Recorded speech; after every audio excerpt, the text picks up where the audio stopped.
I must have rehearsed my lines, maybe 1,000 times, until I had them memorized. Only to stand before you and invite you into my life. Share my world like Mary J. Blige. I just want you to take a look and see what I see. So I do my damnedest to capture this verbal photography vividly. And if it takes every one of those 1,000 words, I spit it willingly, because even though this began as emotional regurgitation for me, you have become the reason for my recitation of poetry. The reason I gave my notebook mouth-to-mouth resuscitation. Breathe life into those words and nurtured them to complete maturation, just so I can stand before you and we have this conversation. But if somehow I've become entertainment for you, then please allow this next gesture to be the replication of the annihilation of this chord jester, symbolically. I remove my hat with bells and these curl-toe shoes. And this costume's got to go too, because I assume there's something about it that has fooled you.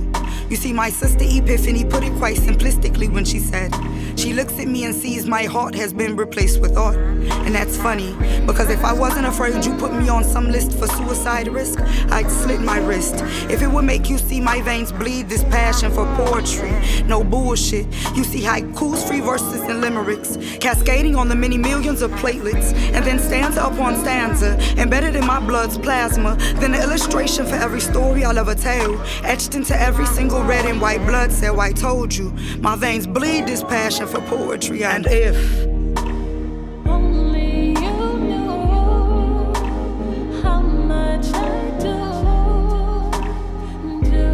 love you. And if I never had the chance to tell you I love you, then pardon me. But the way I see it, I'm the poet and you sitting in the audience makes you my diary.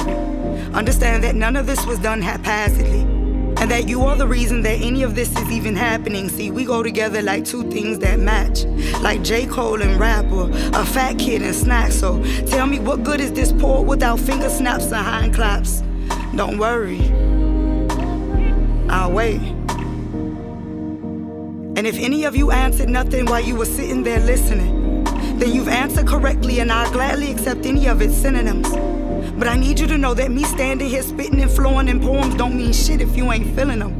Feel me? And for that reason I've rehearsed my lines 1,000 times until I had them memorized, only to dig way deeper than my soul's surfaces, so that I can stand before you and give you 2 thumbs up performances. I know I said that in another poem that I did, but ever since I spit it, I've been on the same shit.